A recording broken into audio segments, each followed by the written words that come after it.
my reminder to hit record. So we are doing that right now. I will be moderating the chat and can pass along any questions coming in that way, but Steve would really like to encourage a free and open discussion, and he asks that you unmute yourself to participate at any time. You can also use the reaction tool to raise your hand, and that'll bump you kind of up on the list of participants, and I'll be sure to notice that, and I can always jump in then to grab Steve for a question. We'll also have some time at the end of this presentation for Q&A. I'd like to ask you to, at the end of the presentation, head on over to our website, percdublin.org, and fill out an evaluation form. The evaluation form can let us know what you thought of today's program and also provides a way for you to tell us about future programming you'd like to see PERC provide. In addition, if you'd like to be on our mailing list for future presentations, please email volunteer@percdublin.org, and we're going to throw that into the chat for you so you have that email address. Finally, we'd love to have you join us for our last program of the school year, which will be held on March 11th at 9:30 a.m. and 7 p.m. And it will be on the topic screen time and your kids. This topic is especially relevant during these COVID times. Now I will turn it over to Steve to get us started on diversity, equity, and inclusion. Thanks, Steve. Thanks, Carrie, and thanks everyone for participating. I wanted to just lay some ground rules of my own. For those of you who can click on your video, I'd like to see what you look like, and it helps increase engagement as well if your camera is on. Also, I go by the bank account rule, and I'm sure most of you have a bank account, and you probably know that you can't withdraw more money from your bank account than you have on deposit. And so this is a way of depositing valuable things in your diversity, equity, and inclusion account so you can withdraw from it later while you're sitting at home with your children or talking to the teacher about some issues that might pop up related to diversity, equity, and inclusion. This workshop will focus on implicit bias, which is a topic of great frequency that's addressed in the diversity profession. And so we'll talk about the fact that everybody has them. The goal for this workshop is to help you identify and manage those biases as they pop up during your day. And I can guarantee you that they will. So let's start by having an icebreaker. This is called Let Me Identify Myself. And so I'm going to call on 4 volunteers. See, I'm engaging you already. So first thing you're going to do when you identify yourself is self-describe your cultural orientation. And I'll leave it up to you to determine what that looks like or sounds like. Cultural orientation. And then I want you to share a common stereotype about your culture. And then finally share an aspect of your culture that would debunk or disprove that stereotype. I'll role play and just give you an example. I self-describe as an African-American male from the Midwest, a baby boomer, heterosexual Christian, who's married with 2 adult sons. My mom was from Selma, Alabama. Grew up playing with Coretta Scott King, actually, when she was a little girl. And my father grew up on a farm in Richmond, Kentucky, right outside of Lexington. And I'm a lawyer. So that's me. That's how I self-describe my cultural orientation. The stereotype, I'm 6'3.5", African-American male. So generally when I meet people, they ask, did you play basketball, or are you an athlete? I don't know if they would necessarily ask the same question to a 6'3.5" white guy, but maybe they would. I don't know. But I get that all the time. And to debunk that, I'm a lawyer, not an athlete. Although I am very skilled at basketball, my arthritis won't let me play anymore. But back in the day, I was pretty good. So anyway, that's kind of how I go through my self-description. So dive in and volunteer. I'll just shut up and listen to you and just kind of unmute yourself and dive in if you want to volunteer as one of the folks who's going to describe your cultural orientation.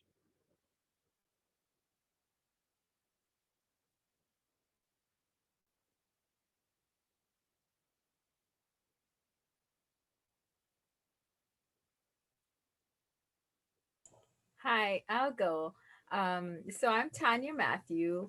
I am brown, Asian Indian, South Asian woman, and one of the stereotypes about my culture that I often face from people is they just naturally assume that I'm either a Hindu, a Muslim, or a vegetarian.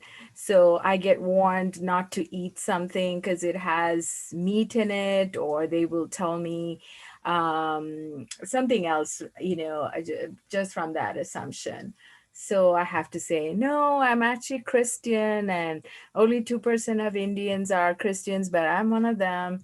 And I eat meat, and I'm I like vegetables, but I'm not a strict vegetarian. So that's what I wanted to share. So I hope someone else will share, so we don't have silence. Come on, people. Thanks. I used to be a vegetarian as well. And when I came back to go to law school and live with my parents, they said, boy, you're going to eat what we have on the table. Uh, so obviously, I had to change my diet. Who's going to be next? Thank you for volunteering.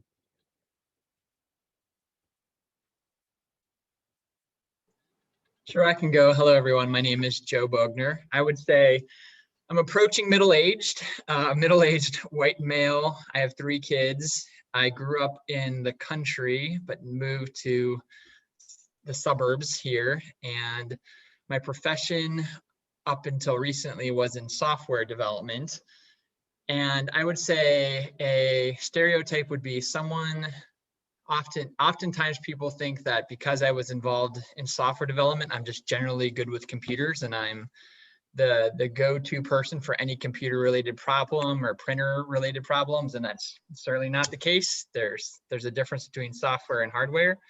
Also, there's stereotypes that the software people or computer people in general live in basements on couches and don't have any social skills. And maybe I do, maybe I don't. We'll see how that goes.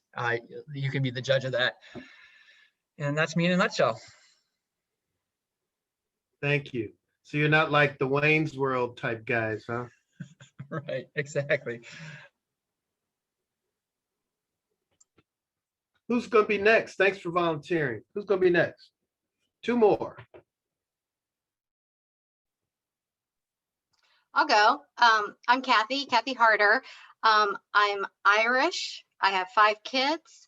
I'm also Dutch. I've lived in the Columbus area most of my life. I grew up in Reynoldsburg, but I was born in Michigan. So probably, and I also played basketball and volleyball in high school. So maybe some of my differences are, I'm Catholic. Well, some of the difference are I'm not a big drinker. I'm with the Irish and Catholic. But I do have 5 kids, so that probably, and Michigan, I really like Ohio State. So just because you're born there doesn't mean that, you're, for Michigan. And I also, what was the other thing? I'm 5'2", so no one has ever asked me if I played basketball before or volleyball. So you played point guard when you played basketball. Yeah. I was okay. Very good at that now. Thank you, Kathy. Who's next? One more.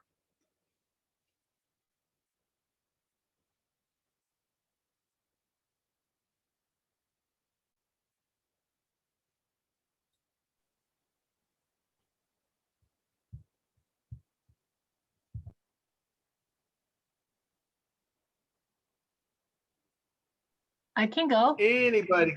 Okay, all right. Okay, my name is Jean Lee, and I was born in China, and I came to the United States when I was 30 years old.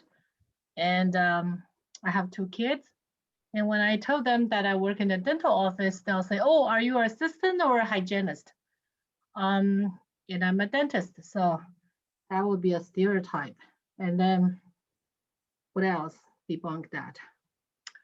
I think that's about it.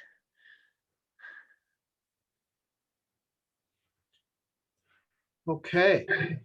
Well, let me just give you a few takeaways from this exercise. First of all, in diversity, it's important that we allow others to identify themselves before we have a chance to have our biases kick in, our stereotypes kick in, and impose our own identity on someone just because they grew up in the country, or because they're brown skin and Indian, or because they're Irish and Catholic, or because they're from China, having come to this country as an immigrant. You know, the other learning point here is, regardless of if we're Black, white, man, woman, LGBTQ, rural, urban, upbringing, Catholic, Irish, whatever, we spend our whole lives trying to outlive the stereotypes that people impose on us, right? We go every day proving that we're not an alcoholic just because we're Irish, right? Or, whatever the case may be, because of these microaggressions that people dump on us every day, based on their stereotypical or biased images of who they want us to be, right? And, culture is a better way to describe yourself than race. And I did hear a couple people, again, I think white male was used, and that's fine. Sometimes society forces us to use the racial boxes, but in my consulting business, I encourage people to get away from race and lean more towards culture. And I'll explain a little bit more about that as we talk about race being fake, made up, a social construct that we've been forced to adhere to based on social and political norms. And you allow yourself to tell more about yourself when you self-describe and when you go into your cultural background versus white, Black, Hispanic, Asian, right? Which doesn't really tell you anything. And God forbid 2 or more, whatever that means. But yet it's on the census, right? So I hope you found that instructive, and I hope that you will, when you self-identify, dive into your culture background versus giving folks a racial description, which really doesn't tell people who you really are. Any questions? All right, let's go to the next slide. We're going to talk about some fundamental concepts that we'll be talking about today. Diversity is a fact. In our consulting firm, we say diversity is a fact, inclusion is an act, equity must be exact. So diversity is a fact. No walls, laws, executive orders will prevent the inevitability of the diversification of our society and our world. As long as people continue to have babies with folks that don't look like them, or adopt children from different parts of the world other than where they came from, we're going to have diversity. So that's the 12-step. That's the first step of the 12-step program. Reckoning with the fact that diversity is real, it's inevitable. So once we understand it's here to stay, why don't we be curious about it and learn more about those differences instead of building walls up against between ourselves and those who are different than us. Inclusion is an act, while diversity is a noun. It's a state of being, it's who you are. Inclusion is an affirmative act.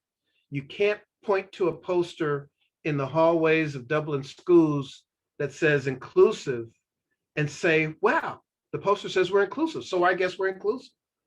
It doesn't work like that. Inclusion requires action, modeling, role playing, walking, talking, living, breathing inclusion every single day. making people feel appreciated, welcomed, valued.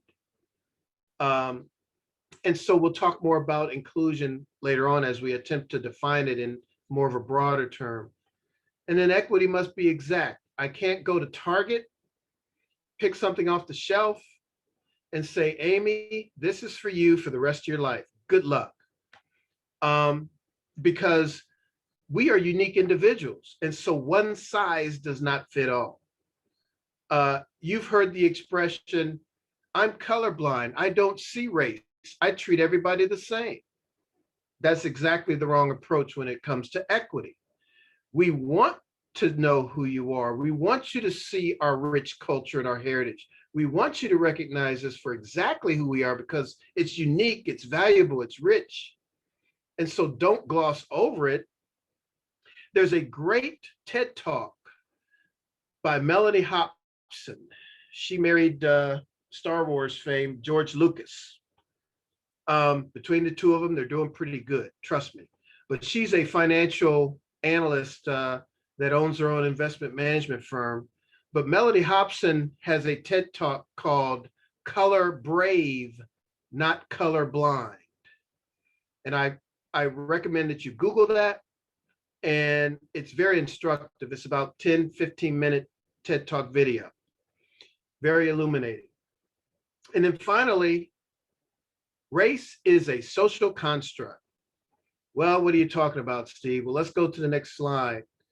In this first paragraph, it says, for hundreds of years, we've been told that each race is a discrete group of people defined by specific genetic and biological differences. Because of this, race has been used as a way of explaining observed differences in people. And then along came Samuel Morton in 1800 and said, the research that I'm conducting demonstrates biological differences between what he called races. But he had extraordinarily flawed research that basically has been used to justify hundreds of years, centuries of horrors like slavery and genocide. This next paragraph is very instructive. Race is a social construct because it's a humanly invented classification system. It was invented as a way to define physical differences between people, but more often been used as a tool for oppression and violence. Trick question. Has anybody seen violence and even death and killing in the news recently based on this thing called race, which is not real? Racial violence, racial injustice. It's real, yet the paradox is because race is both not biologically real, but yet extremely politically and socially real, it's what makes daily life challenging and very hard for all of us who just desire to establish our own self-identity. And I just take you back to the let me identify myself exercise that we just went through. Everybody struggles to get out of those racial boxes and describe who they are culturally.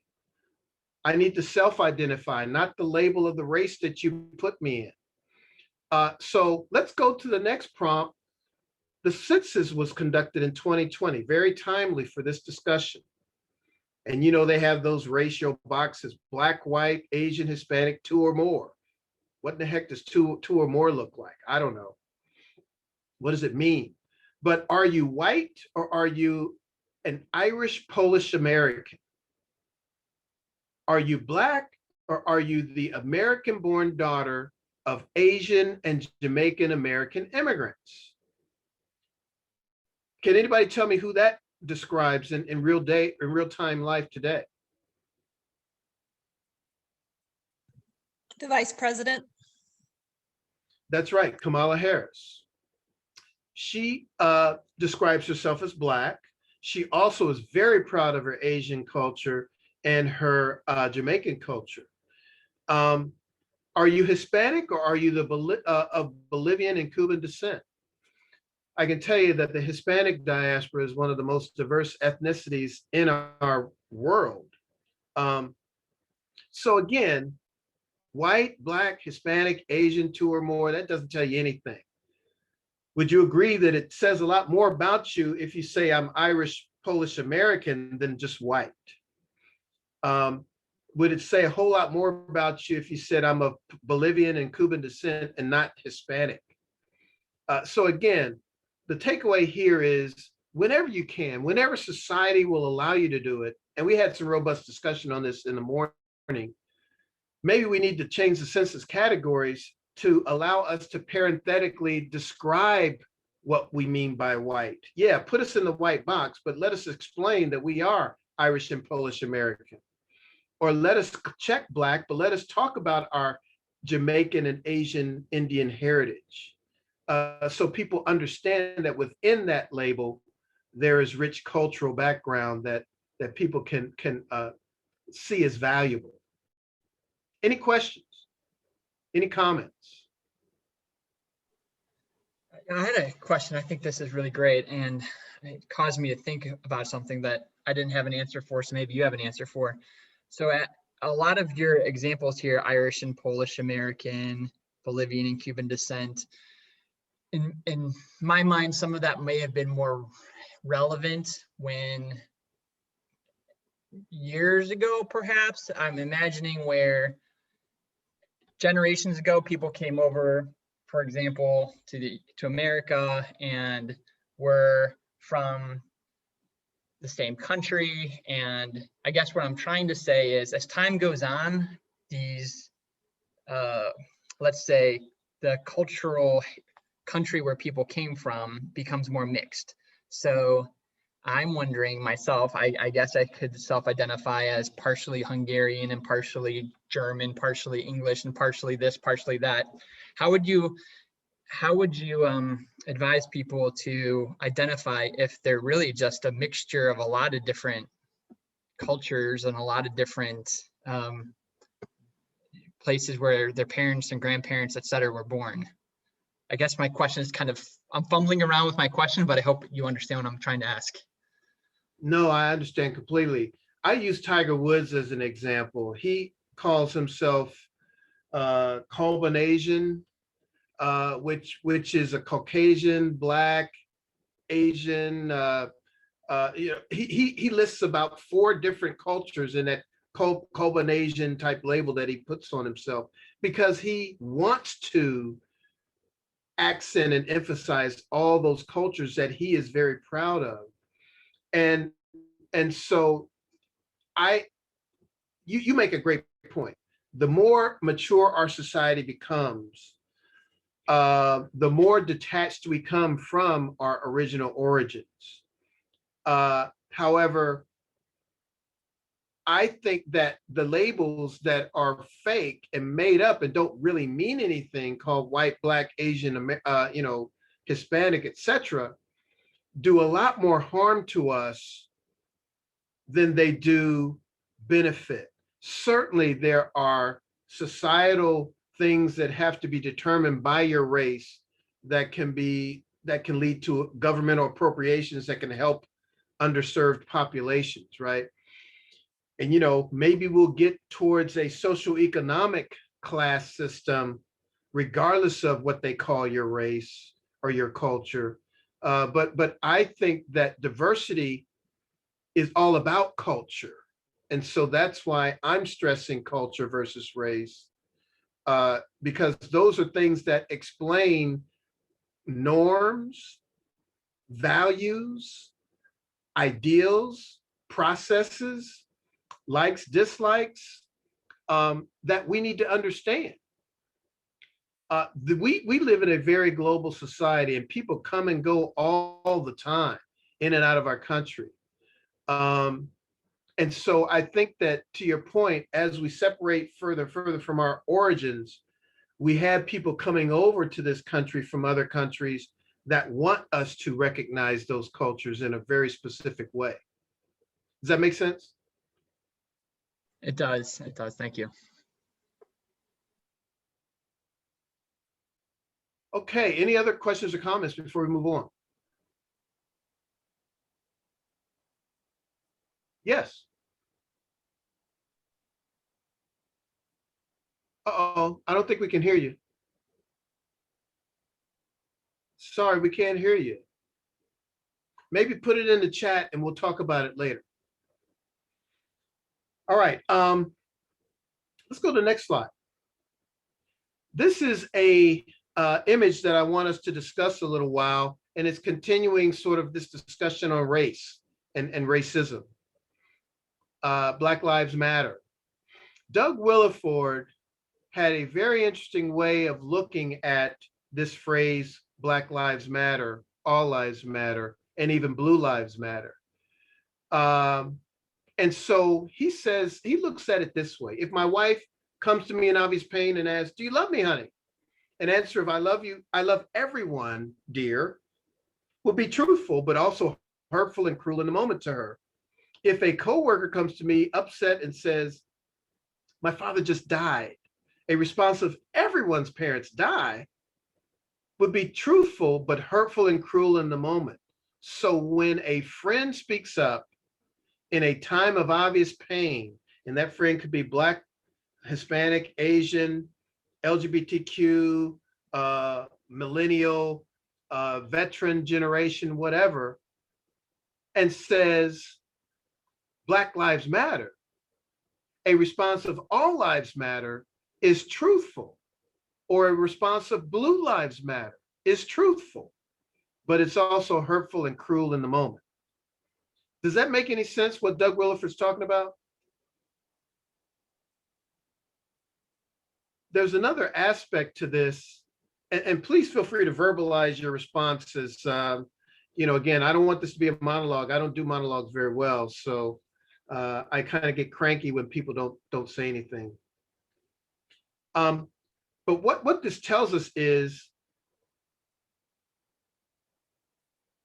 for that person who is saying to them, Black Lives Matter, they're seeing on the news daily, weekly, yearly evidence to them that doesn't seem to indicate that Black Lives Matter. And again, these aren't just Black folks saying that. And they're only saying that they matter. Black Lives Matter doesn't mean it's superior to, better than, worth more. It's simply saying the Black lives should matter when they don't seem to matter. And so everybody gets really upset about this. I was chief diversity officer for the city of Columbus, and I did ride-alongs with the Columbus Police Department all the time. Have great respect for the job that they do and the danger they put themselves in. So I understand fully, and I agree that Blue Lives Matter. But Blue lives don't seem to be getting snuffed out at the rate and frequency of Black lives who are unarmed, are running away from the police officers, et cetera, are getting asphyxiated on live TV. You know, those kinds of things send a strong message to the contrary. All right. All right, let's go on to the next slide.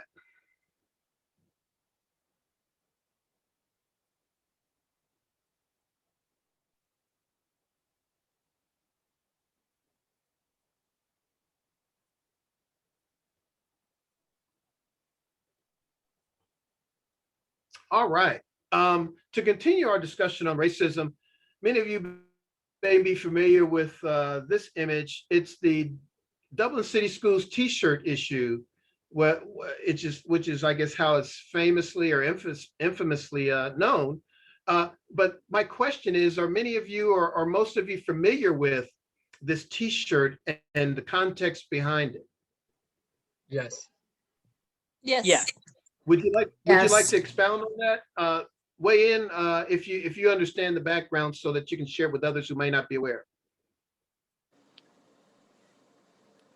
I felt like the teachers were just trying to show some inclusivity and to reach out to students who might feel marginalized and show them how much they care. That's what I thought the original, when I heard people's reaction to it, I was actually completely shocked that there wasn't any support for these teachers and what their original intent was. Anybody else have any thoughts on the t-shirt issue or their view of it? Thank you, Sue.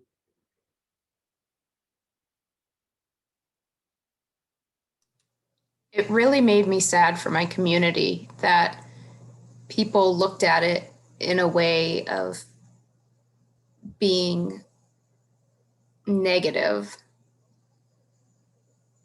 The text on the shirt says, I can't remember what the first one is. Their second one down is Black Lives Matter. No human is illegal. Love is love. I forget what the other ones are, and I can't read them I either think on my Black Lives screen. Matter is actually on here too. Yes, that was the first one I said. I can't remember. I can't read what the red one is. One that women's rights are human rights.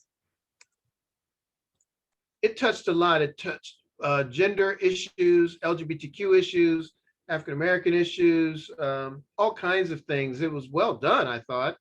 I think created by a student, and it was supported by these staff members. And the decision of the school board was that it wasn't appropriate for the staff to wear it while the students could continue to wear it. I supported the University of Syracuse with a very similar issue. The faculty stood in solidarity with students who had this movement called No More SU or something like that. They were speaking out against racial hatred and injustice there at Syracuse University, and the teachers stood in solidarity with them. There wasn't any problem with their solidarity, but that was a different situation. The college and university is slightly differently situated than a school district. Any other thoughts or observations? My biggest concern was that I feel like the students who initially felt supported by this felt much less supported by their community when there was such an outroar, and that this was a personal statement and not a community statement of all of us for support. I mean, who doesn't know anyone who's LGBTQ plus? Who doesn't know anyone who is Black? I mean, I just felt so frustrated. I felt like the students who this was meant to encourage, I probably felt even more demoralized by the end of this event. I wonder what you think about this. I mean, one of the things kind of also going back to what you just talked about with the Blue Lives Matter thing, I feel like the people that expressed concern about teachers wearing these shirts were afraid of something. It made them afraid. I don't really know what they were afraid of, but like that's kind of what I heard in their concerns. There were, well, Dr. Hoadley kind of expressed some of their comments that he had received in a board meeting, but I don't that to me that I just wonder if you would agree that it seemed like that the people that didn't like these shirts were afraid of, they say they're afraid of their children being indoctrinated, which I don't think really rings true, but it just seems like it's coming from a place of fear to me. And I don't know if that's just me or if that's a broader understanding.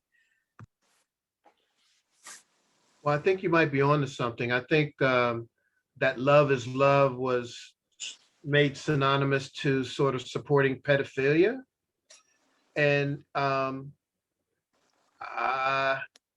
this is just my personal opinion. Whoever's thinking of pedophilia, that's a different workshop that I can lead, but that kind of makes me scratch my head. Who would go there when they just see love is love? Anyway, it's comments like that that really swayed the decision of the school board to put the kibosh on this for the teachers and faculty. But the bigger picture is, how many of you know that a lot of people moved to Dublin only because of the school system? And how many of you know that if this type of thing were known to someone who wanted to join this community and had a questioning youth about their gender orientation or sexual orientation, or who was a supporter of the Black Lives Matter movement, or who was a women's rights advocate, they'd feel kind of squirrely about locating in Dublin and attending those schools. So I do represent the city of Dublin, and we talked about this t-shirt issue quite a bit, just as we did the Michigan militia issue. You all may remember that it was rumored that, or it was confirmed that the group initially met outside of Dublin, but they called it a Dublin location where this group initially met before they hatched this cockamamie scheme to hold the governor hostage of Michigan and basically execute her, I guess. But the bottom line is, it's things like that. You are inextricably bound with the city, and the city is inextricably bound with the school system. So it's in everybody's best interest to sit down and really understand more about what this t-shirt really means and increase their level of understanding, or eliminate their fear and anxiety over what they think it means, right? That gets into the implicit bias, the assumptions, the associations that people make based on their orientations. I think the only comment that I would like to jump in with briefly would be, I agree with everything here. I really want to echo what you just said in saying that as a community, this was a divisive topic, and even some of the discussion here feels like we're picking a side. I would rather not have sides picked. I'd rather see the community come together and discuss and understand where people are coming from, because it is a complex issue, and it would be, I think, too easy to dismiss it as people just being afraid of the shirt or the words on the shirt. I think there's more there that it would be great to keep encouraging conversation about it, to get to the root of why people feel the way that they do without making it divisive. And I'm not suggesting that we're divisive here. I just want to represent both sides of the conversation, make sure that both sides have a voice. You know, one of the mission statements or a vision of the city of Dublin is to be a global city of choice, innovative, vibrant, all those great things. The reaction to this t-shirt doesn't really, coincide with Dublin being a global city of choice. Again, there's a lot of things that intertwine between the city and the school board. And so if I have my way, the city of Dublin will collaborate closely with Dublin City Schools to make sure that holistically, this whole community is in lockstep with how we want the image of this great city to be. So anyway, let's move on to the next slide. Oh, I just wanted to agree with you. I totally agree. I saw Megan Kilgore speak recently about the economic impact of a city that doesn't support their LGBTQ community, who appear to be unsupportive of their communities of color. And there's actually a huge economic impact where companies just say, we're not going there. We're not going there. If we can't get our young, talented employees a comfortable place to live, we're not going there. So I agree with you on that. We'll get into this in the next couple of slides, but the job of the school system is to prepare Dublin students for the world. The world is very diverse. The world personifies what's on that t-shirt, right? And so it's not up to us, the parents or the school board, to protect those children from what's out in the real world. It's actually to prepare them for it, not to protect them from it, so that they will be better prepared to make that world a yet even better place. So the next slide focuses on the multicultural inclusionary policy of the Dublin City Schools. And I'd welcome you to read that paragraph, but I'm just going to focus on the emphasized portion, the pluralism of cultures has been an essential ingredient in the development of our society and is reflected in the public schools.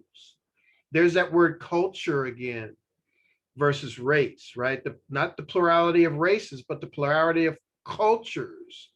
Essential ingredient in the development of our society. This statement indicates that Dublin gets it in terms of the value of diversity, equity, and inclusion. The next paragraph, the concept of pluralism has been traditionally described by the use of the term called multicultural education. You know, the question is, what does that mean? What does that look like? How would you guys want that to look? The next paragraph, inclusion is a philosophy whereby our district staff should promote equity and access for all students, regardless of race and all those other classifications. Inclusion is something that we'll dive into a little bit deeper, but that is the requirement that we act affirmatively, remember, and we model, walk, talk, live, breathe, this whole idea of pluralism of cultures being rich and valuable and better for our society. So anybody will have any comments on the first page of this multicultural inclusionary educational policy? Is this a city on a hill visionary, policy, or do you see this actually happening right now in Dublin City schools? Any thoughts?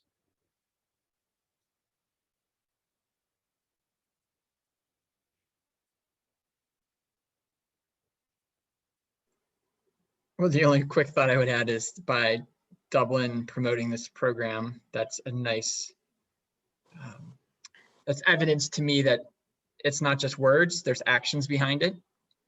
So that's nice to see. Good, good. Any others before we move to the next slide? I would just say that I think the perception of this would be different depending on your experiences. I think that there are some people in my neighborhood alone who would say this is just a lot of words and the district doesn't back it up. The community doesn't back it up. They don't feel the same. But there are other people who would say, yes, just like we're seeing tonight, we are here discussing this.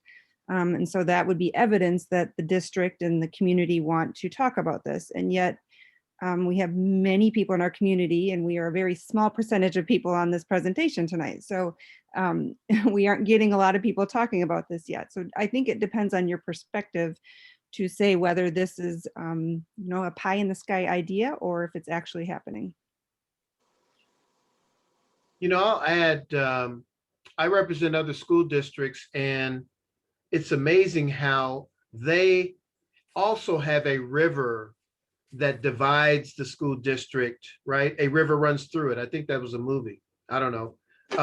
But I am well aware that there is a river that sort of divides sort of the east side from the west side of the Dublin City School District. And those people, right, on the east side must not, those are undesirable people versus the west side, right? And, let's be honest, I raised my kids on the west side. They went to Deer Run, Grizel, and Jerome. However, they had a lot of good friends on the east side. And, is anybody aware of that divide? The river that runs through it, the east side, those people? Yeah, I am. I learned about this a while back, a long time ago, when I first moved to the area, and I worked with somebody who went to Dublin schools around the time that Dublin High School was going to turn into Kaufman, and they were building Scioto, and they were deciding how to draw the district, or how to yeah, how to draw the boundaries. And she remembered some talk at the time, and even among students at the time, thought, whatever you do, don't make the boundary the river, because that's going to cause this cultural east-west thing. And lo and behold, that's kind of how it ended up. And I think you're right to some degree. I think it plays out that way. Yeah, it's really a shame, I think. Barack Obama was famously quoted as saying, there's no Black America or white America, it's the United States of America. So I'd love to use that type of slogan for Dublin City Schools. There's no East Side, there's no West Side, there's just a Dublin School District. But that kind of mentality, those people on the East Side, West Side, whatever, are going to really prevent a lot of really good work from being done in the area of diversity, equity, inclusion. The otherism is a toxic, mindset to have when we're trying to bring people together and focus on the good in everybody versus what's different about folks. And I think some of the great things like the Shamrockin' Club, where the kids from the middle schools went and danced at all the other middle schools, and they had group meetings for my kids, has really been beneficial, because when they joined an all city orchestra or some kind of thing that encompassed the whole city, they saw faces they knew again. I actually had not heard the pejorative term for SIOTA before, and a parent told me about it and said, you guys say that about our kids, and I had never heard that before. I talked to my son about it, and he said, I don't use it. I haven't heard anyone use it. It doesn't mean it doesn't get used, but he said, it sounds like the parents are using it. So I was really surprised by that. I think some of the efforts, though, to get the kids together outside of their individual schools really helps. And let's face it, we've talked about this at the City of Dublin, that the zoning, on the east side of the river has all kinds of mixed use living arrangements. It's much more commercial versus the west side of the river. It's all those big, nice looking homes and all of that. I get that. But we have to work on breaking down the mindset barriers first, and then allow the city to work on those zoning barriers that tend to segregate our community in ways that aren't helpful. Let's go to the next slide. This is the second part of that multicultural inclusionary policy. And this is the directive from that policy. It says multicultural inclusionary education is vital and important to the process of development of all students and staff, achievement of harmony in our community. So we go outside the building and go into the community. And then we go even further, the stability and success of our nation. Like I said, we're trying to prepare the students to go out into the world and change the world, which is very, very diverse, a lot more diverse than the city of Dublin. Let's face that fact. And so the t-shirt issue puts all in front and center, fear, it was mentioned before, of the world out there. And we can't cocoon, we can't shelter ourselves from the world. When faced with differences, be curious. Don't build a wall between you and the difference. Let's go to the next prompt. Inclusion of specific content throughout the district's curriculum. It's very important to relook at the curriculum and make sure that we're telling the right story or the real story. This whole idea of the 1619 movement is front and center, how those types of things can cut against what we're teaching our kids in the school. Administrators, teachers, and other support staff should receive professional development training, which will enable them to foster, better understanding.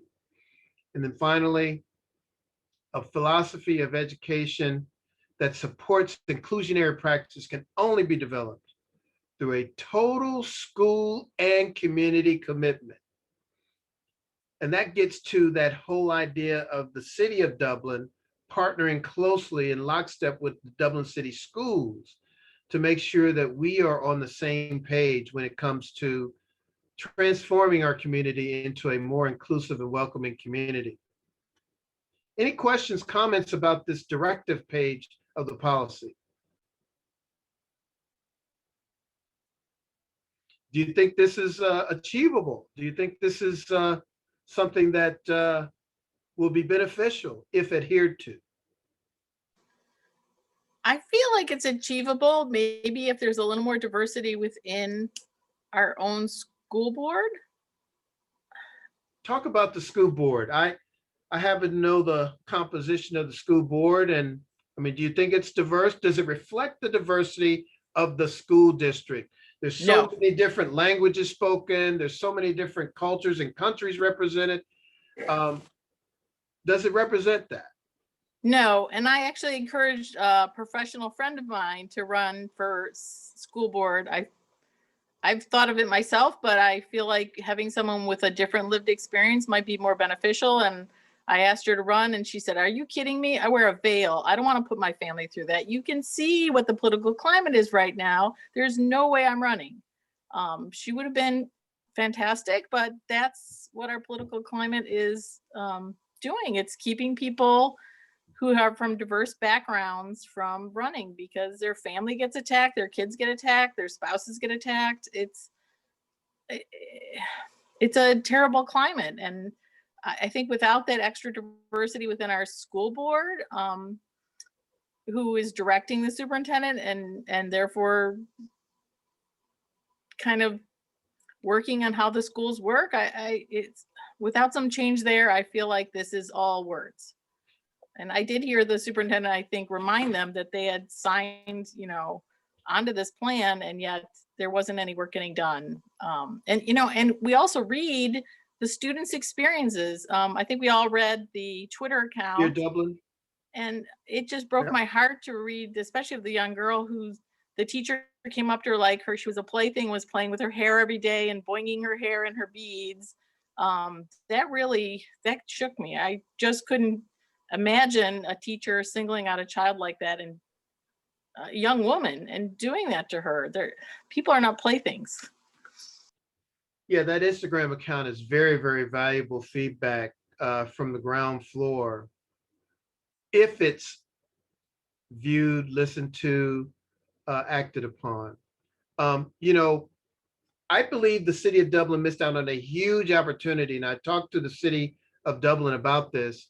There was an Asian Indian physician that was running for city council last election cycle, and he did not get elected. Now, there is 23% Asian population in the city of Dublin. That would have been a huge opportunity for that community to have a greater representation, a greater voice, a better perspective about the cultural and ethnic needs of that community, and social and public service needs for that matter.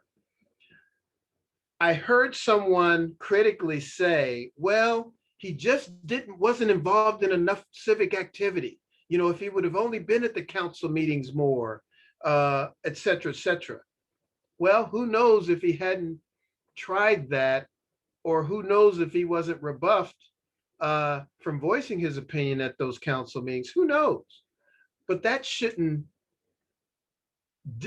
disqualify somebody who's showing a specific interest in being involved just because they didn't meet your standard of public service experience, right? I'll dare use the example of President Trump, who didn't have any political experience when he was running for president, but he was president, so it happens, right? Any other comments before we move forward? Yeah, for me, and I'm not in education. That's not my career, but this is confusing to me. Like, I wonder if, like, it's not really clear, I kind of needed to say, therefore we will, or, and maybe it leads out of this, but to me, I can read this kind of like Sue was saying, it sounds like a lot of good words, but like, what does it actually mean? And where's the metrics, like, how do we know it's happening? How do we know it's getting better? Even if a teacher who wanted to help read this, like, would that person know what to do? So I don't know, maybe there's an accompanying, guide or something like that, but I feel like this isn't really enough to change things, even though it's, like you said, everyone signed it and it's setting the tone, but I kind of need like a, so what, how are we going to implement this and how is it going to actually look in our district? I feel like that's missing. Yeah, I appreciate that input. And I will tell you this, the city of Dublin City Schools has a posting up for a diversity, equity, inclusion coordinator to be hired. And that person will be very important. They will take policies like these and the DEI action plan that the district has come up with that's been discussed at one of the school board meetings recently here, and put some metrics to that plan, to your point, and put some how to it, right? And explain the why. But as I said to the group earlier this morning, the how to, the tactical stuff is 20 to 30% of this work. The commitment and the buy-in is 70 to 80% of this work. So you can have the action plan and the template all laid out and the policies, right? You can have all that, but unless people are all in, modeling it, living, breathing it, accepting it, holding each other accountable to it, it's not gonna work. So there's a lot of work that lies ahead of us. Let's go to the next slide. Wait. Oh, go ahead. Yeah, a question about that other slide, and you had brought up the 1619 project. I don't know much about it. I think it is controversial, but what were you trying to say about that? Well, 1619 indicates when, slaves were first brought to this country versus what's in some of our textbooks. And so there's a legitimate question raised as to whether we're instructing in the classrooms or portraying an actual picture of our history. However, if we ascribe to the 1619 philosophy, a lot of the, Christopher Columbus stuff and all that stuff would be, thrown away. Not thrown away, but just put in a different context. I'll put it that way. But I wish I had more time to go into it, but please Google the 1619 project. And no, I certainly will. But so you're saying that you agree with that and think that should be taught in our school systems, that the country was founded? No, I'm saying it raises a legitimate question. And so some discussion has to be conducted on, re-looking at all of our history that we're teaching folks. Whether it's Rosa Parks or whether it's, Dred Scott, whoever, let's really rethink how we're portraying the curriculum and add curriculum that focuses on diversity, equity, and inclusion. I've been an advocate for a long time of primary, secondary, and certainly higher education, college and grad school, establishing a core curriculum in diversity, equity, and inclusion to better prepare the students for that type of job opportunity. Just like there's a chief financial officer, a chief marketing officer, there are also chief diversity officers. And we should have master's classes and degrees in that to prepare people to take on that kind of important work in our workforce. So it's that kind of thing that I'm talking about. Okay, thank you. Diversity, equity, and inclusion. How do we define these terms? I like to use a one-word theme and then a more extended definition, and then a proposed definition based on best practices in the profession. So you'll see from here, the one-word theme I have for diversity is it's valuable. Diversity adds to what is already existing in your organization. The main definition for diversity, if you think of it this way, diversity is whatever is lacking in your organization. So diversity in the nursing profession from a workforce standpoint would be what more than likely? Anybody can respond. To have diversity in the nursing profession, you would need what? More male nurses. More men, correct. In the construction trades, more than likely diversity in that workforce is more what? Anybody? Women. Women. Women. I worked for the city of Columbus, and the health director said, Steve, we've got a very diverse staff in the Department of Health because we have to explore and research the behavioral patterns of high-risk populations for disease and illness. And most of those high-risk populations are diverse. We have to have a diverse workforce. What we need, Steve, is more white guys because they get ill too. They get diseases too. So diversity for the Department of Health of the city of Columbus was more white males. So that's an example of whatever is lacking in your organization is diversity, and it adds to. It's an and proposition, not an either or zero-sum game where somebody wins and somebody loses. Nobody takes away anything. People add to what you have, right? And so this proposed definition, it talks about unique differences in thought, beliefs, values, life experiences. Can anybody see thoughts, beliefs, values, or life experiences? Has anybody seen anything that looks like that? Good, I'm glad nobody's able to read anybody's mind. But what I'm getting to is here, the most important part of diversity is what we don't see. So this proposed definition doesn't have the words race or gender in it, which is what we always default to when we think about diversity. Oh, differences in race and gender. Well, let's look at the uniqueness of us that we can't see, those thoughts, beliefs, values, life experiences. And really having a proposed definition that doesn't have race or gender in it empowers white men to believe that they have elements of diversity as well, because everybody is unique. Now, if I said diversity is differences, I can say, oh, well, Carrie, she's different. That's not very positive, is it? But if I said, Carrie, she's unique, that's pretty special, isn't it?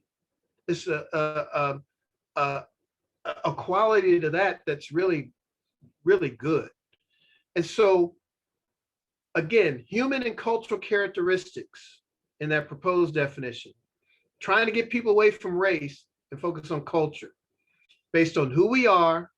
That's the DNA. We're born with that. That's why some of us are short, tall, fat, skinny, blue eyes, brown eyes, blonde hair, brown hair. And where we come from is the side of the river that we grew up on, right? We've been talking about that river or the railroad tracks. What conversation we have in our church clubs or in our, our gyms or social media we look at, all that shapes who we are. Any questions? Let's move to equity. The one word descriptor for that is exact. And the more standard definition is engaging people and circumstances with fairness, justice, etc. The important takeaway here is both people and circumstances require equitable treatment. So the key to equity is providing people with exactly what they need to gain access to opportunity, be successful, live a full life, understanding that fair is not always equal. And I'll repeat that, fair is not always equal. And equity is not the same as equality. So we can't say, I'm colorblind. I treat all people the same. I don't see color. Again, remember, Google that, be color brave, not color blind. So let's have an image that really bakes in this idea of equity. You see equality on the far left, where everybody gets that same crate from Target, right? And they have to have that for the rest of their life. That doesn't do much for the little guy, does it? Baby bear. We look at equity and we look at everybody's unique differences, and we understand that they have different needs. And that calls upon us to act upon providing what they need to be successful and have equal opportunity. Remembering that everybody doesn't start at the same spot, at the same starting line, but they have to gain access to the same opportunity. And then liberation is thinking about systemic equity and wondering, do we need a fence at all? Do we need crates at all? Hey, look, we save money by not buying a fence or crates. So it's a win-win-win. Any questions? Has anybody seen this image or a similar image before? I really like how this Yes. image. Yes. Some of them refer to the last category as justice instead of liberation, but it's the same concept. Now, sometimes you have to have a fence there. I get it because there's regulations or whatever, but you get my point. We should always question our processes and procedures to make sure that they're fair and equitable. Next slide. Inclusion, the one word for this is success. Engaging, valuing, involving, recognizing, utilizing, appreciating, connecting, mentoring, etc. All that rich diversity, that uniqueness that we talk about that makes up diversity. Now, there's a business case in this proposed definition, and it's the last part of the definition. We leverage and engage that rich diversity, those human and cultural characteristics, to help deliver the most creative, innovative, and impactful outcomes for students, families, staff, our society, just like that policy statement read, right? Staff and faculty, our community, and even our nation is improved and made better if we really practice this multiculturalism and inclusionary stuff real well. Now, again, this takes affirmative action. I can't point to the poster that says inclusion and snap my fingers and we're inclusive. That requires modeling and behaving in a way that's opening and welcoming to all. Any questions about inclusion? At Honda, they had a saying that diversity is a reality and inclusion is a choice. Those folks who choose to include, recognize, utilize, appreciate, value that rich diversity in the product development, problem solving, decision making will be far more successful than those who do not. And I can really guarantee that. There is strength in diversity, but there's only strength in diversity if you include that diversity. Could you repeat that saying from Honda, please? Yes. Diversity is a reality. Inclusion is a choice. And that diversity is a reality. That gets to that diversity is a fact. No walls, laws, executive orders will prevent it. Our society, this nation will be majority minority by 2060. In other words, there will be more minority population in this country than white population. So it's coming. And those who prepare for it sooner will be more successful than those who don't. It's just a fact.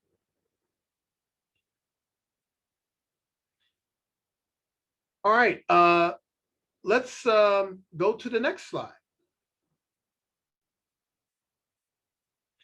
Now, this starts our discussion on implicit bias. And the scientific name for that is schemas down below. Non-conscious, that's why they call it unconscious bias.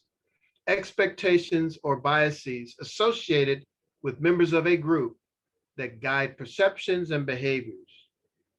Actions or non-action based on schemas is pervasive and inevitable.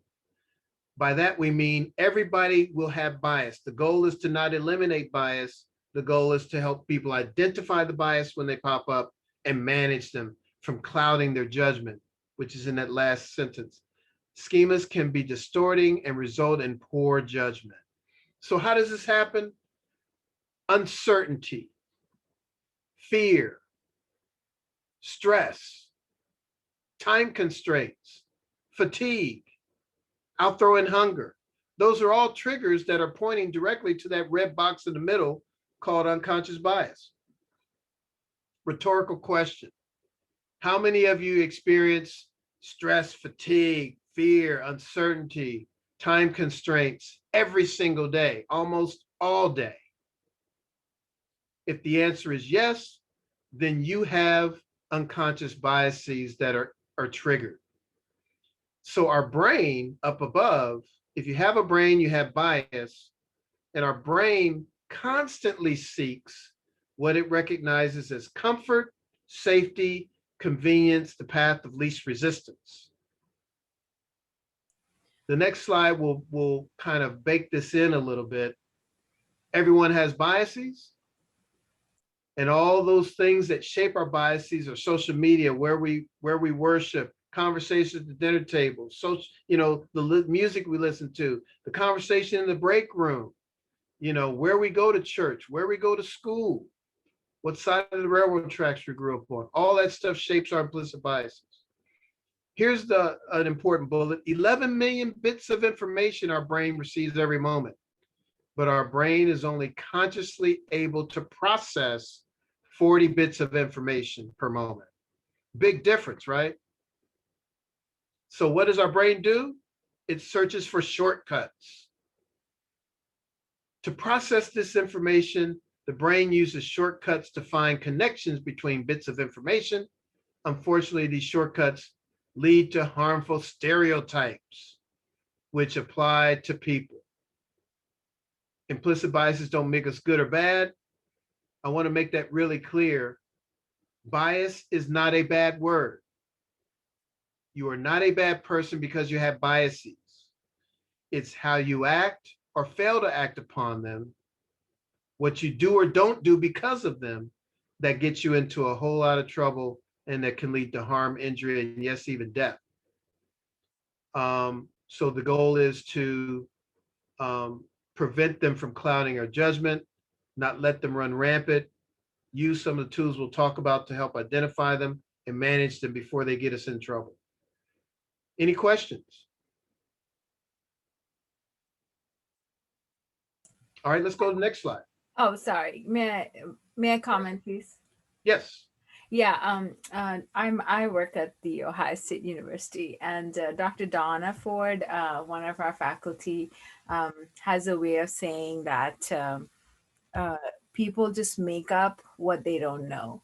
And so so when they look at someone who's different or speaks with an accent, or instead of being curious, like you've said before, to find out what the difference is, they just make up stuff about that person because it's easier to do that. It's like it's kind of our lazy, comfortable shortcut way of dealing with differences, instead of having that curiosity to find out why the person is different or looks different or talks differently.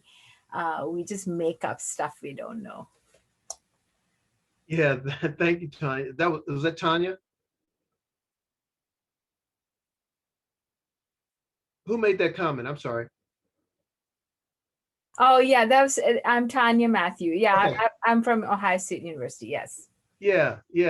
Well, that's a great point. We used to have a diversity consultant at Honda, and she always talked about MSU, make stuff up, but she would use a different word for the S, right? So people do make stuff up all the time to focus on that second bullet, confirmation bias. Would somebody read affinity bias first for me, so everybody can hear loud and clear? Could you read that for me? Affinity bias, bias tending to be more receptive to people who resemble our lives in some way or remind us of ourselves or of those in our familiar surroundings. Race, gender, age, geography. Right. Guy has a Southern accent. Hey, are you from Alabama? Yeah, and then they go into Roll Tide, and they give high fives, and automatically that's their BFF, right? Just because they have that Southern draw and they make that connection, and they love Alabama, right? Confirmation bias. Somebody read that.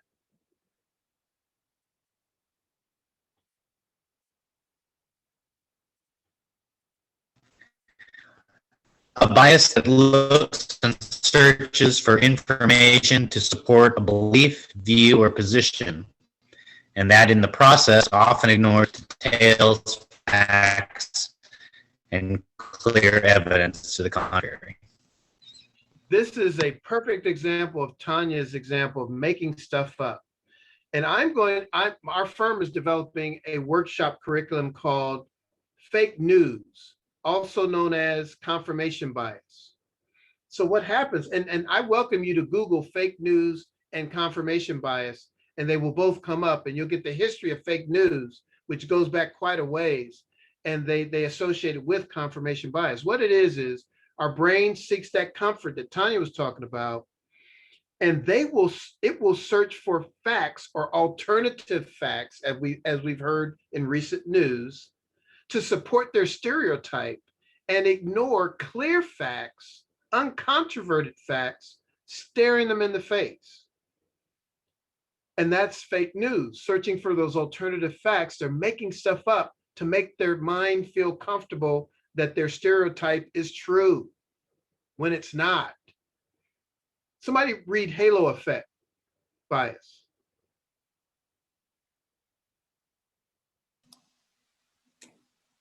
A bias that likes or admires something about a certain person, group, or thing that causes one to assume that everything about that person, group, or thing is better, great, wonderful, or without fault. You've heard the expression, blondes have more fun, right? Tall, dark, and handsome. So that assumes that you have to be tall and dark to be handsome. What about the light folks and the short folks? They can be handsome too.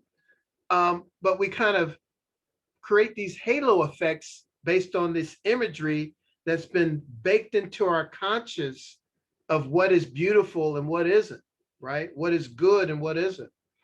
Perception bias. Somebody read that for me.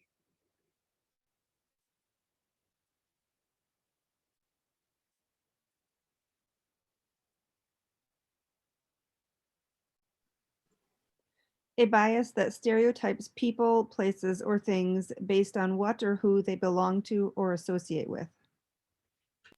Motorcycle gang, perfect example, right?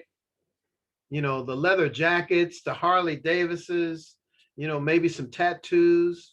We get an image in our mind when we hear those motorcycles roar by, right?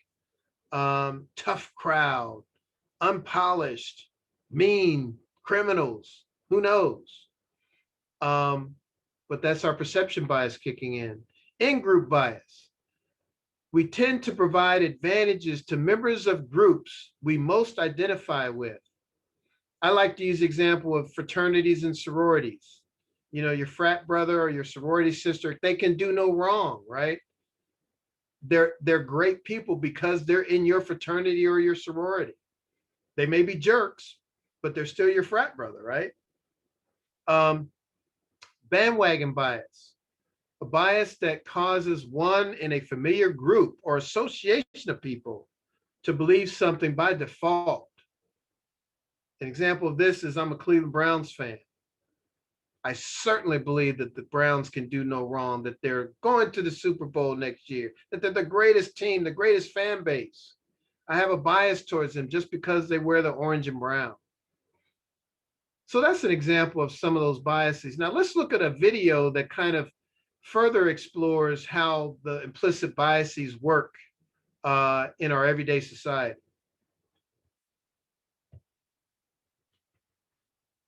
Implicit bias. Implicit bias. Implicit bias. 2016 was the year that implicit bias went somewhat mainstream. Yeah, so when Hillary Clinton mentioned implicit bias in the debates, our phones started blowing up, all our friends started emailing us about it. But what is implicit bias? Implicit biases are basically thought processes that happen without you even knowing it. Little mental shortcuts that hold judgments you might not agree with. And sometimes the shortcuts are based on race. First, some clarity. Saying someone has an implicit bias is different from calling someone a racist.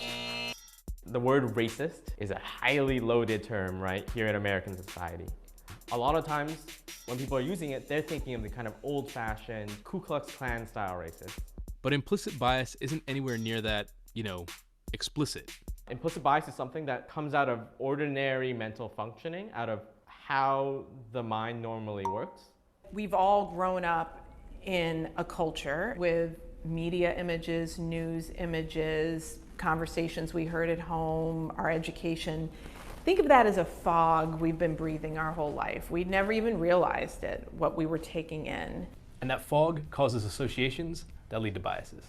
I somehow know that if you say peanut butter, I'm gonna say jelly. That's an association that's been ingrained in me because throughout my life, peanut butter and jelly are together.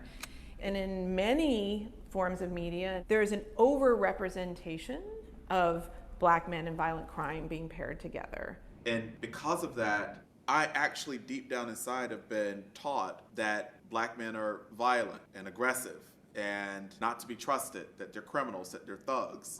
With all those associations, I'm not trying to let us off the hook, but in some ways, none of us stood a chance. Starting today, we'll post a video a day dealing with one challenge of understanding implicit bias and its relationship to race and exploring ways we might combat the problem. One more thing, if you're seeing this and thinking that it doesn't apply to you, well, you might be falling prey to the blind spot bias. That's the scientific name for a mental bias that allows you to see biases in others, but not in yourself. We're biased.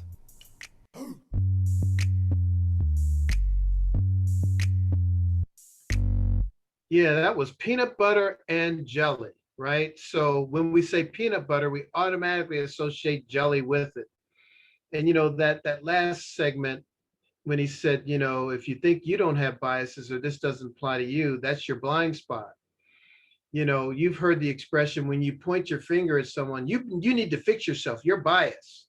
Then there's those three fingers pointing back at you, right? It's very true. Bias is symptomatic of everybody. Again, the goal is not to eliminate them because that's impossible. One association that has been in the news, Trayvon Martin, Black male with a hoodie walking through a neighborhood, George Zimmerman, the neighborhood sort of vigilante, automatically assumes that this guy is up to no good. But he's carrying Skittles and a bottle of pop back to his mother's apartment in that complex. And you know what happens from there. They get in an altercation because Zimmerman stalks him down. He has this gun, he shoots him and he kills him. I'd like to have everybody unmute for a second. Unmute, and I'm going to have you respond to something that I'm going to show you. So, what is the color of this paper? Say it really loud. White. White. What's the color of the paper? I can't hear you. What's the color of the paper? White. White. Say it one more time. What's the color of the paper? White. White. What do cows drink? Milk. Cow. No, white. They water. Okay, well, you just experienced a real-time example of associations like peanut butter and jelly, right? It was your implicit bias, the association you used with this white piece of paper that I had you repeat the word white several times. And then I asked you a simple question, what do cows drink? So the first thing you did was associate white with cow, and what comes out? Milk. Milk. Now, I do know on good authority that cows drink beer, not milk, because they eat all the grain, and the grain becomes, well, never mind. So anyway, I hope you enjoyed that example of your bias, coming to surface in real time. Here's some systemic bias background, and I'll just prompt through these. You can just roll them all, Carrie. The one that I wanted to emphasize was the first one and the third one. Systemic bias is less about violence or burning crosses than it is about everyday decisions made by people who may not even think of themselves as biased or racist. That's the blind spot, right? So the first thing we have to do is admit that everybody is biased. It's not good or bad, it's just bias. The third bullet, systemic bias persists in our schools, office, court systems, police departments, and elsewhere. The next bullet, when one group of people occupy most position of power making decision making power, the other people have a difficult time getting a fair shake, let alone getting ahead. Now, the words white and black weren't used in that example because those people who occupy positions of decision making power can be LGBTQ, they can be millennial, they can be Asian, they can be Hispanic. It doesn't matter. Whatever that group in power is, the others that aren't in that group, because of biases, have difficult time getting a fair shake or getting an even playing field in that system. Next slide gives you a factoid categorically of systemic bias in our society. Wealth, employment, education, and you can look at the data. I'll just look at education and just read that one. Black students are 3 times more likely than white students to be suspended for the same infractions. I think that I've experienced this personally with my children, particularly in preschool, before they got to the Dublin school system. They were very active, right? And so they were one of few Black kids in the school. They went to Mansion Day School. Some of you may be familiar with that. And the teachers disciplined them, and we got calls all the time. And we just tried to understand why they were a big discipline problem. They were the nicest kids in the world. That's being biased, of course, but they were. But that plays itself out, and people have prescribed kids with Ritalin, which they tried to do with my sons, and we said hell no. So all that kind of stuff goes on, and it's something that has to be addressed. The next set of factoids, healthcare. They call this medical apartheid. One study found that 67% of doctors have a bias against African American patients. Surveillance. That's an example of what we've known as driving while Black. Black drivers are 30% more likely to be pulled over. On and on. It's in our system. Any questions about those factoids?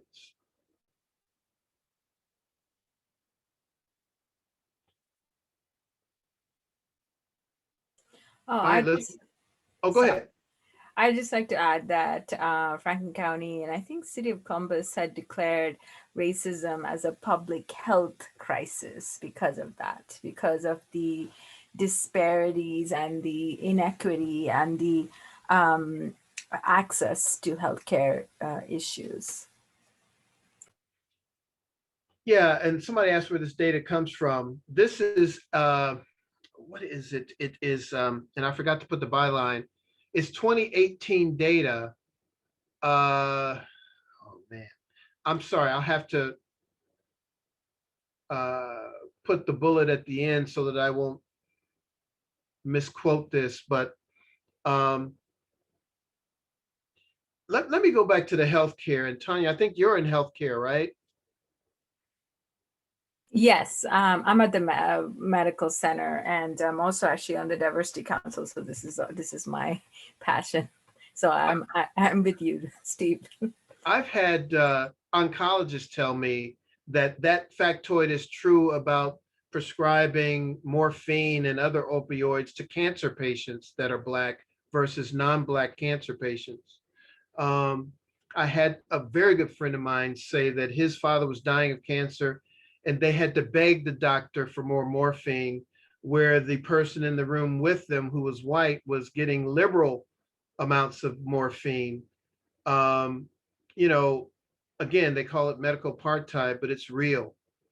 Um, The same things happens often with sickle cell as well, where there's a higher incidence of sickle cell in the white community, or in the Black community. White people obviously can also get sickle cell. It's a very small, much smaller amount, but that Black patients who have sickle cell, who are having a pain crisis, are often turned away as drug seeking rather than getting the treatment they need, even children. let's go to the next slide. Now, I want everybody to take a piece of paper, and I'll give you a minute to get a piece of paper and a pen or pencil. We're going to do some filling in of a trusted 10 template.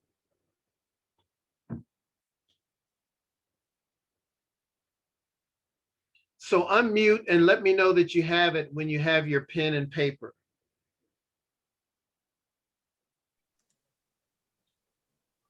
Okay. All right. Got it. Got it.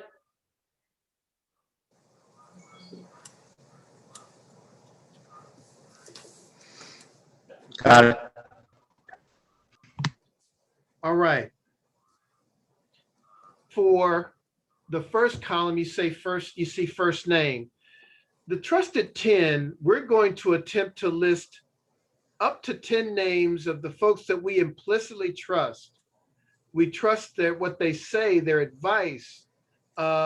We give them the shirt off our back. Now, they can't be family members, either immediate family or extended family. So no family members must be in your list of trusted 10 people. These are people that you, again, trust their every word. You take their advice, you follow their lead, you implicitly trust them. They are your role model. So list the first name only of your trusted 10 in that first column.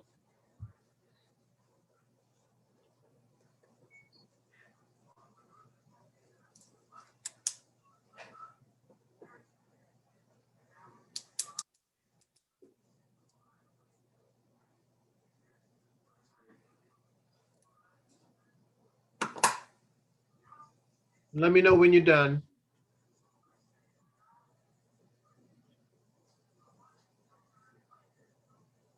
You may not get nearly close to 10 at all. Some people struggle to get 3 names, but list as many as you can. Trusted 10.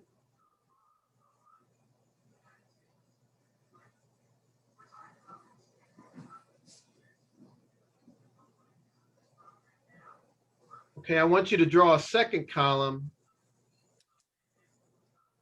And in the second column, I want you to put the gender of your trusted 10. Male, female, M for male, F for female.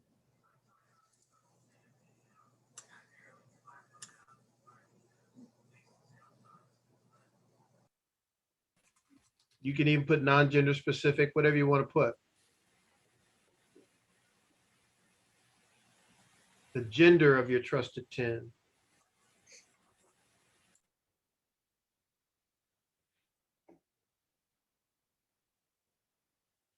And I want you to draw a column right beside that. And it's going to be the age of your trusted 10. The age of your trusted 10, if you know it. You can put ish beside the number if you're not sure.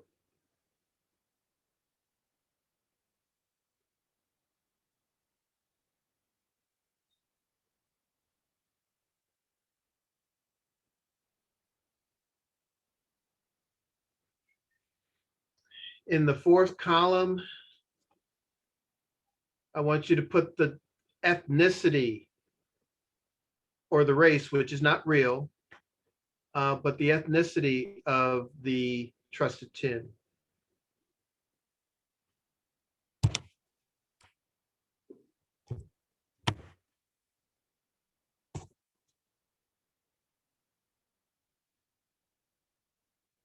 Ethnicity.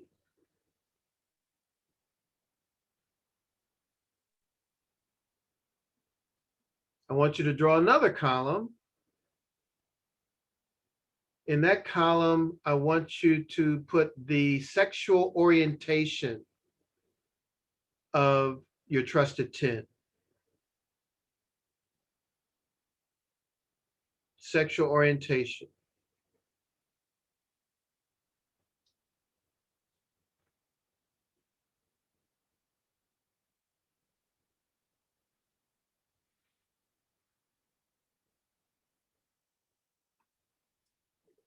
And then the final column for purposes of our limited time tonight is the marital status of your trusted 10, married or single. As you can see, there are other columns. This exercise has a few other columns, but for the sake of time, we're going to stop it here at marital status. And I want you to just write a sentence at the bottom of your sheet where you see this slide says notes. Just make your own notes at the bottom of your trusted 10 sheet and talk about takeaways, ahas, observations from your list of trusted 10. You don't have to share that with everybody, but we're going to ask folks to share at a high level what jumped out at them based on their trusted 10 list. So once you finish, if you feel comfortable speaking out about your trusted 10 list, have at it. Dive in, unmute, and let us know what your thoughts are, observations.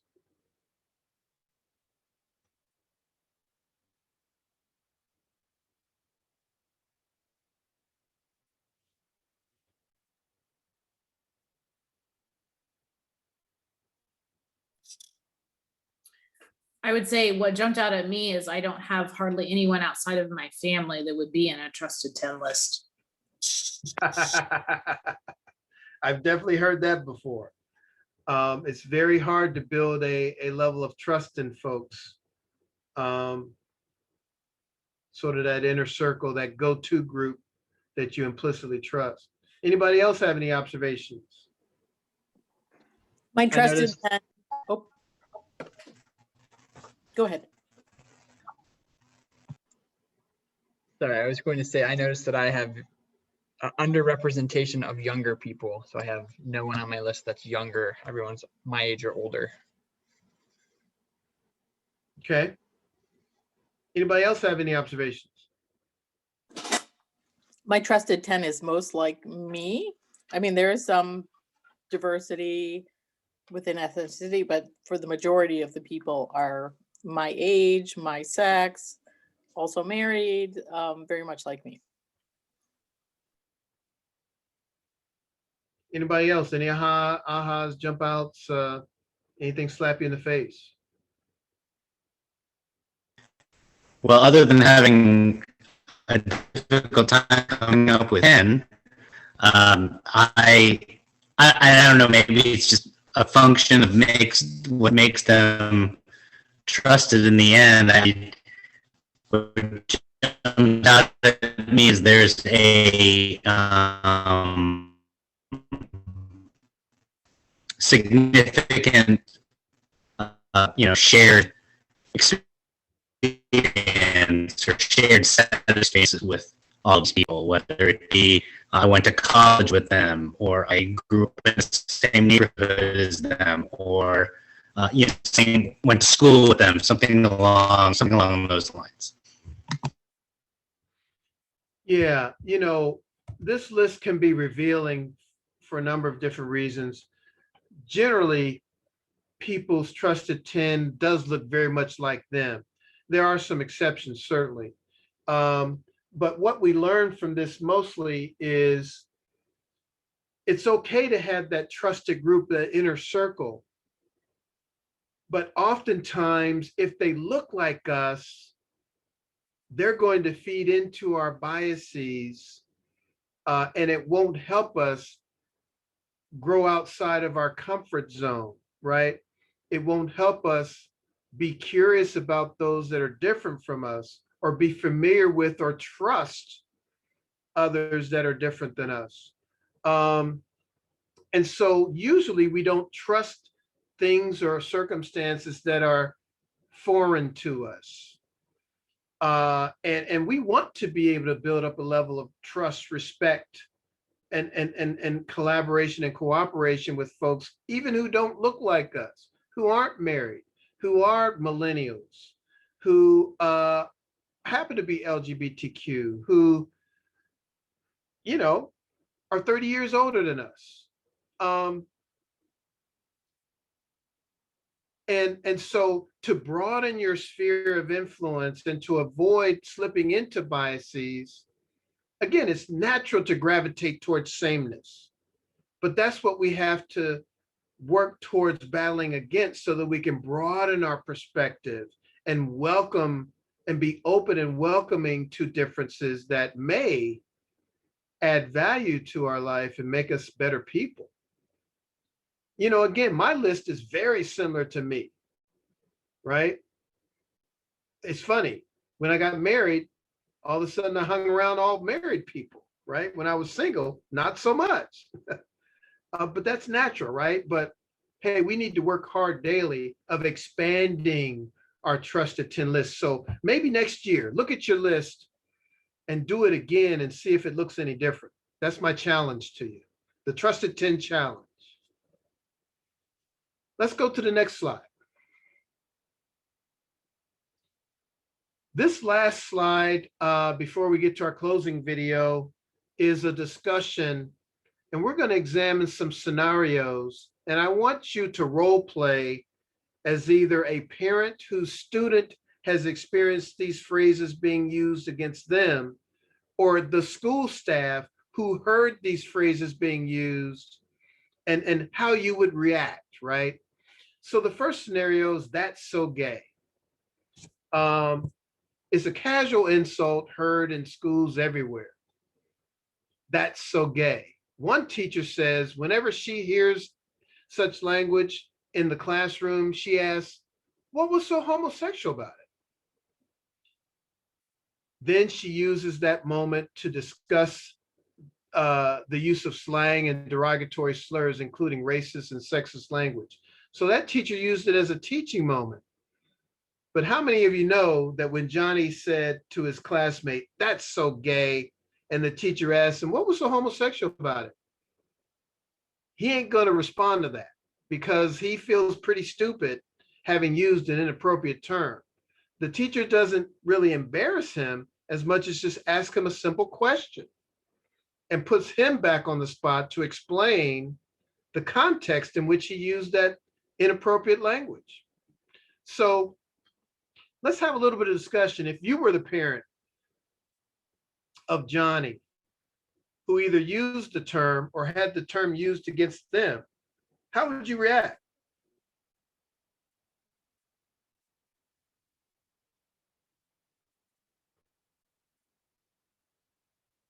If you were the school staff and you heard that in your classroom, how would you react?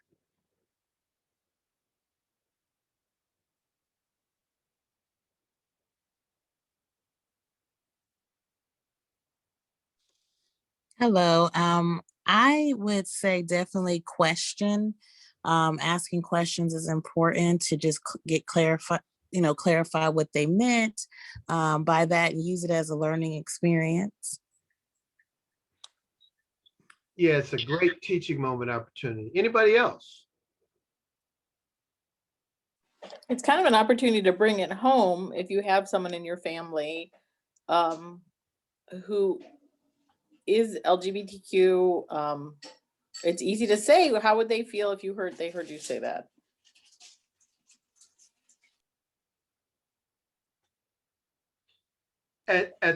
In Dublin City schools, would a school teacher feel comfortable asking that question back to the person that said that remark? would the teacher feel comfortable saying, what's homosexual about it? I don't think so. I feel that right now that they're concerned and feel somewhat unsupported.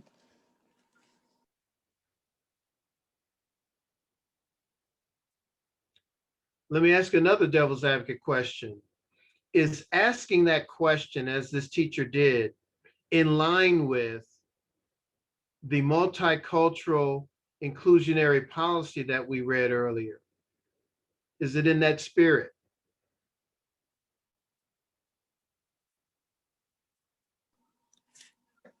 I see some head shaking, nodding rather. You agree that it's consistent, or you disagree it's not consistent with that policy? I agree it's consistent with the policy because it's causing people to question and reflect and not just accept the status quo. Like, I think it would be consistent with the policy. We're in teaching it, we want our students to be thoughtful leaders, and so posing that question back forces that person to think about it. Right, and I doubt whether they'll use that term again, right? What if the parent of the person that said that and got asked that question by the teacher storms up to the school and says, how dare you ask my student, call my student out like that, my child out like that? You think that would be the reaction that we would get there, or would that parent have a good conversation with the student and say, that's really not cool. I don't know why you said that, but please don't say it again. I feel like in a lot of cases, it would be the first incidents and not the second, unfortunately.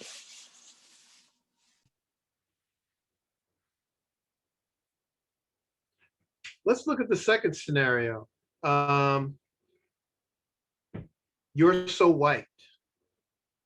From a 20-year-old African-American college student in South Carolina. I've been called an Oreo all of my life. Oh, you're black on the outside, but you're white on the inside. Or you're so white. A black high school student in Pennsylvania wears braids to school, sitting in the cafeteria. Some other blacks speak loudly about her. She really thinks she's black now, right? And this happens a lot, even within our own cultures, we call each other out. The last sentence, when bigotry comes from those who belong to our own group identity, it can be very, very painful and confusing. The sentence above that, you're too ethnic, you're too native, you're too queer. Barack Obama was too black for some and not black enough for others, right? Had a lot of pressure on it. So what would we do if we were parents, particularly in Dublin, where there aren't many black students in the school system? I imagine this happens quite a bit because there is some adaptation that goes on with black students to feel like they belong in what is otherwise almost a lily white school environment, right? So it's a fine line between adapting, but then maintaining their own identity culturally and otherwise, right? Any thoughts on that scenario? If you were a parent or if you were a school staff and heard, the term Oreo used, or you're so white.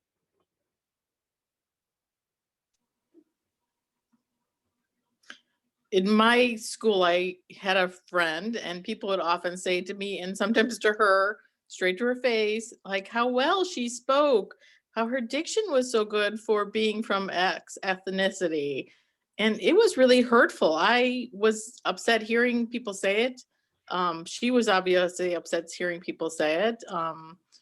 There's a great book by Kenji Yamamoto, or Kenji, it's called Covering, and it's basically about code switching. But I just feel like, why not? Why can't people just be who they can be without so much judgment? And I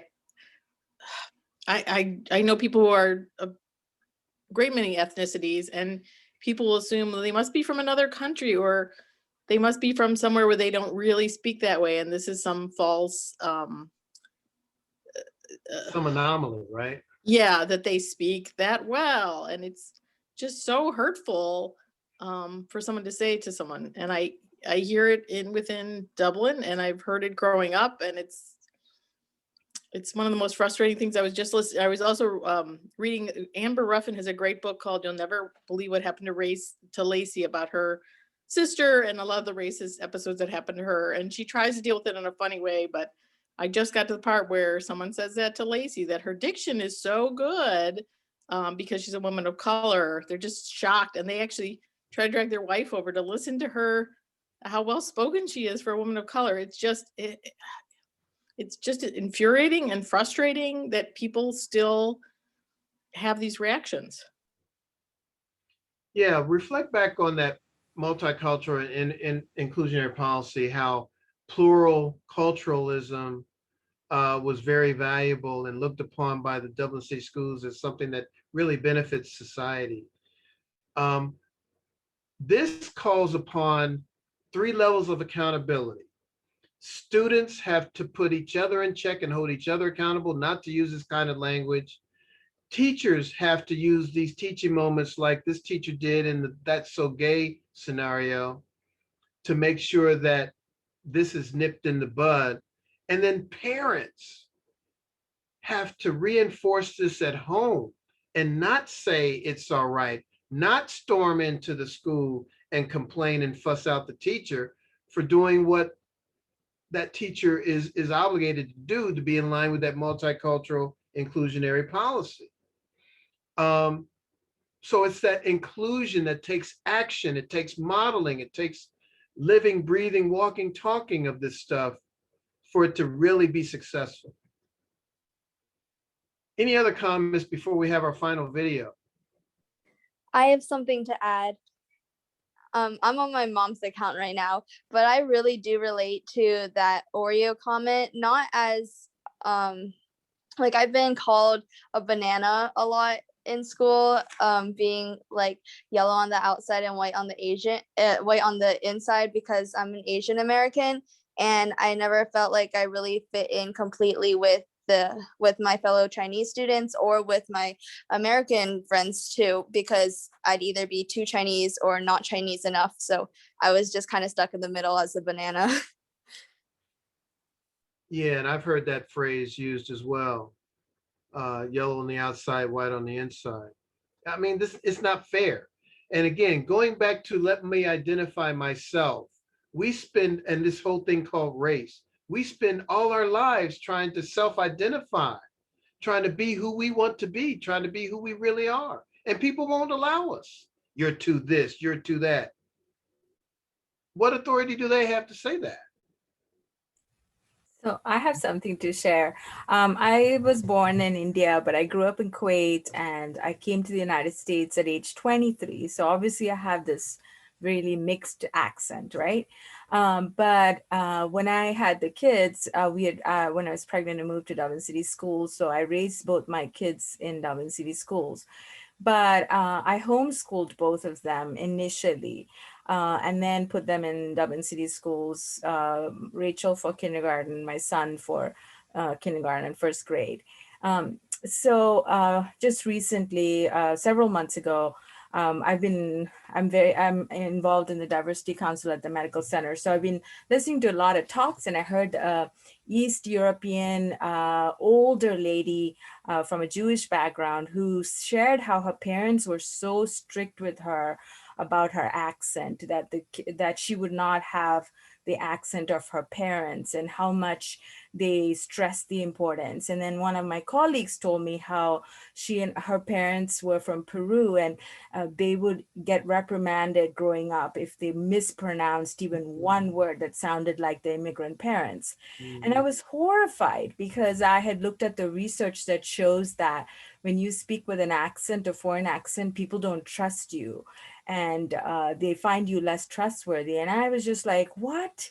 And, I have raised both my kids, and I thought I failed as a parent because I didn't emphasize the accent with my kids, because both my kids, even though they grew up in Dublin City schools, there are some words they use or they say it like the British English way that I grew up with, and they may say some words differently, and their friends make fun of them because they speak differently. I'm English, you know, I'm fluent in English, my kids are fluent in English, but just that accent is not even accepted, you know. And then I thought to myself, no, I did not fail as a parent. I gave them something that came from the rich diversity of where I grew up and all the different cultures I was exposed to growing up, which is so rich and lovely. And I gave a little bit of that to my kids and passed it on. And that's okay, because I think our authenticity is our beautiful, rich diversity that we bring to the world. Why should we all conform and talk the same way and look the same way? I think that's really boring. So those are my thoughts. That's exactly right. It'd be boring if we were all the same, right? Well, let's close with this last video, and you know, we might get some thoughts on what you think about this. It's called Putting People in Boxes.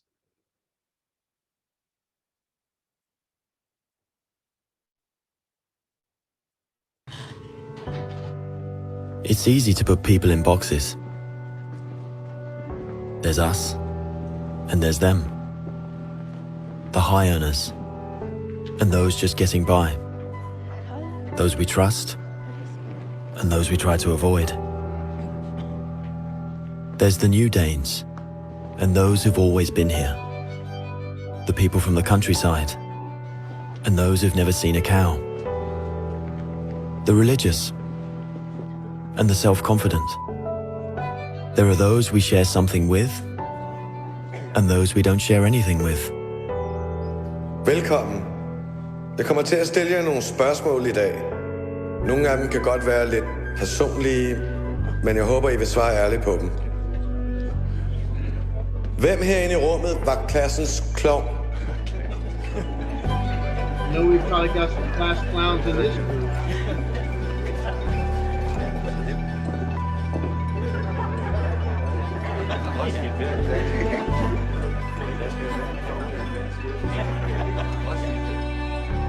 Hvem er bonusforældre?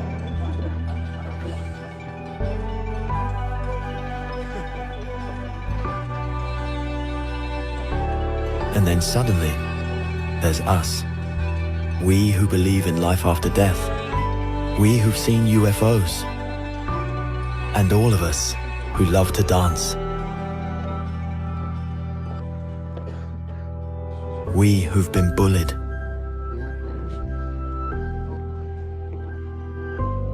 And we who've bullied others.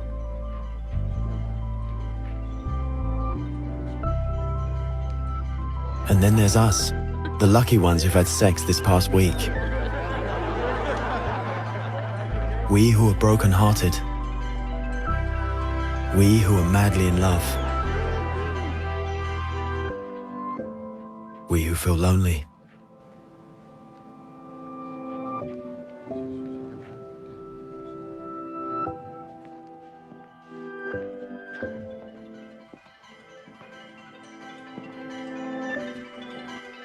We who are bisexual. And we who acknowledge the courage of others. We who have found the meaning of life. And we who have saved lives. And then there's all of us who just love Denmark. So maybe there's more that brings us together than we think. TV2 Denmark. All that we share. That was a public service announcement issued by TV2 in Denmark years ago when there was similar social unrest, racial violence going on in that society. You know, there were several things going on in that video. People were in boxes and then they were asked those questions to identify if those statements related to them or those classifications. You know, the guy with the big biceps and the tattoos. He was one of the lonely ones, right? The little kid being These consoled. people have a lot to talk about. They just don't know it yet. Carrie, can you turn the video off? In a minute, we'll show them that they have more in common than they think.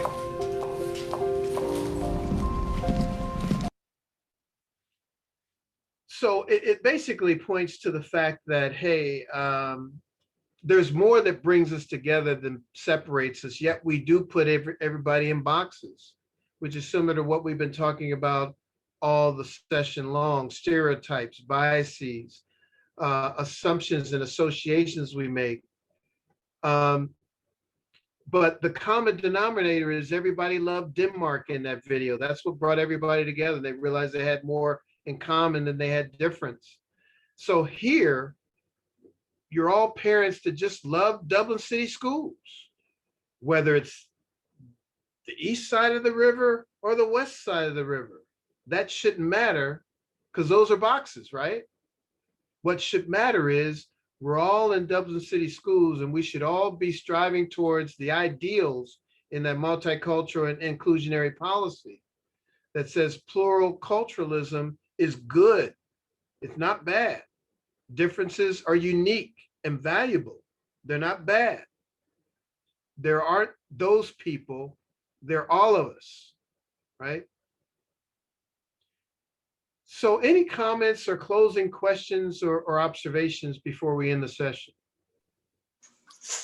I have to just encourage everyone to not only work on their own bias, to be a great ally and stand up for other parents or students. I've done it before. Doesn't always feel great.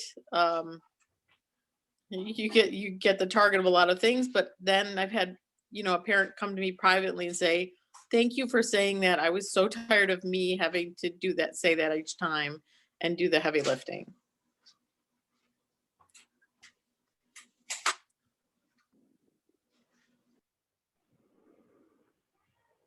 Hey, Steve, one thing that came out in the morning session that I thought was helpful to think about was the question about, what about the folks that aren't here, who aren't really exploring this topic or interested in learning more about it?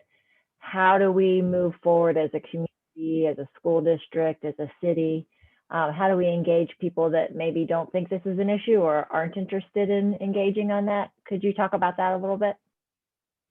Sure. I think it's going to take a collaborative partnership between the City of Dublin and Dublin City Schools.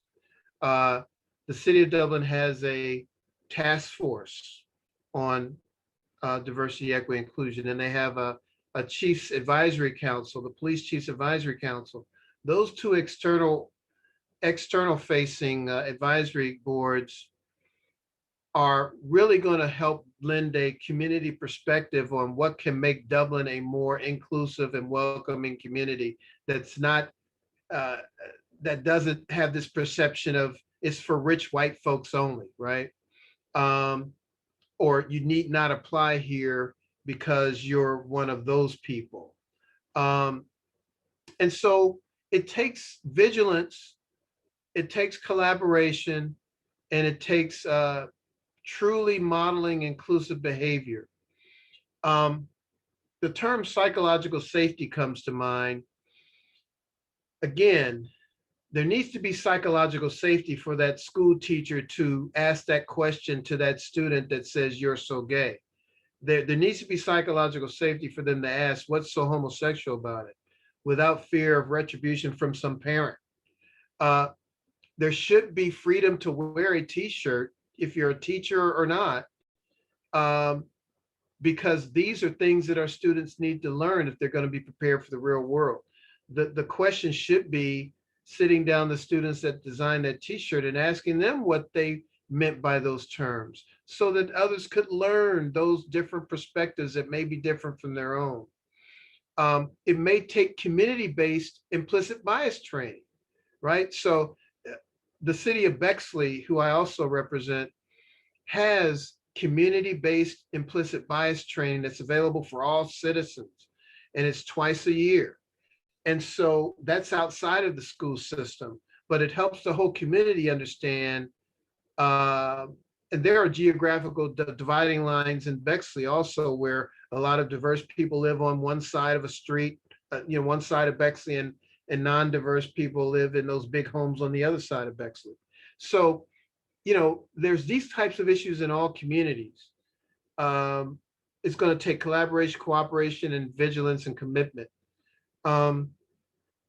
If you have a zero tolerance mentality and you're in lockstep with each other in a way that can't be interrupted, the idea is to allow to give those people who don't or aren't like-minded and continue to want to be bigoted, they will feel like the minority, and they will realize maybe this is a changing community. And if I want to remain a bigot, I might need to move out of Dublin, or I might need to leave Dublin City Schools, because this is the real world now, right? So I have this Titanic theory. Going down with the Titanic is real. The Titanic still goes down. So if you want to cling to it, that's fine. But the reality is the Titanic and all of that racial hatred that it stands for will sink. You don't want to be on the Titanic.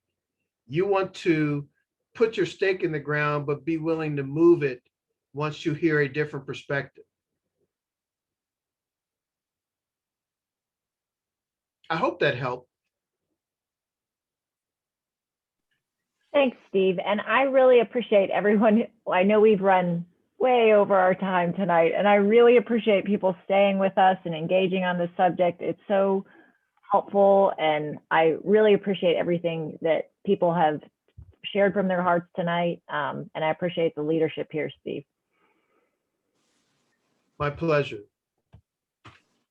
Well, I hope you've benefited from it, and I really appreciate the opportunity that Carrie provided me to spend some time with you both this morning and this evening. And I hope that you've deposited plenty in your DEI bank account so that you can make those withdrawals. Absolutely. And I encourage everyone, we will have a video recording of this available. So if you know anyone that wasn't able to attend, please let them know to keep an eye out. Within the next week or so, we'll have that shared in the community, and it'll be available from our website as well.